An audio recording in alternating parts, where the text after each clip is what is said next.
been fishing in the boat, we've got the fancy electric motor, and we've been catching fish. Soft plastics can also be done very easily land-based, but there's a few little tricks to help you get down in front of the fish and keep you catching them while you're standing on the land, but it is very accessible and really easy.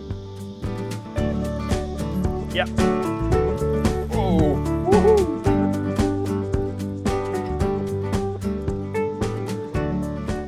You can see that weed patch there and the current's coming down along that weed edge. Whoa, a looping flathead. The current's coming down that weed edge there. So I'm casting up and I'm bringing the lure back down along with the current. If I cast the other way, I'm bringing it against the current and it lifts the lure up. So what I do is I cast up, let it sink, and I bring it back down with the current. So I know that my jig head's on the bottom at all times and I'll stay in contact with it. When you're land-based with flathead, these guys are the masters of spitting out a hook. They've got a large, hard mouth. Angle your rod tip down and never let their head break the surface. Keep them under the water as much as you can and just pull them up onto the sand. And then just pull them. Don't give it a big, hard reef because you're going to pull it straight out of their mouth. And you can see it's a nice dusky flathead, nice and marked there, and that soft plastic right in the corner of the mouth. 99% of the time, when you catch a flathead on soft plastics, it's in the corner of the mouth or in the roof of the mouth here. You very rarely get them gut hooked like you do when you're bait fishing.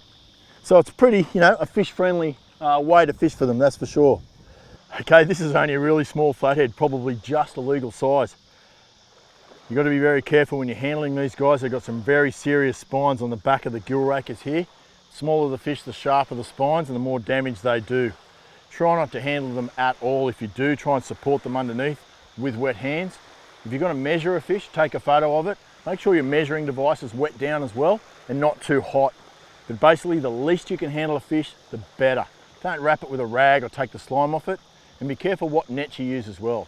These guys don't have eyelids like you and I do, and you can scratch them very easily. So we'll let this guy go, pop him down, and off he goes, no problem at all.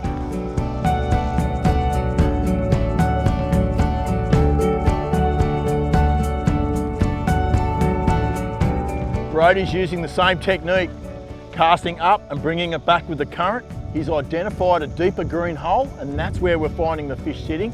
So he's working that thoroughly. Every cast he makes, he's covering a different piece of ground. Beautiful, well done, not a bad fish, mate. Again, pinned right in the corner of the mouth, which is, as I said, another great advantage of a soft plastic.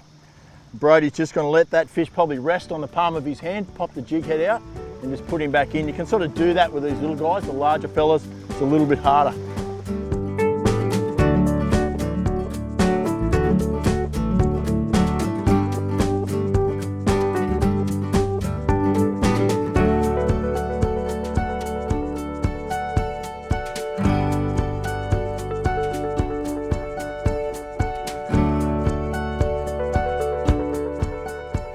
Just about to leave after a good little land-based session of flathead soft plastics fishing.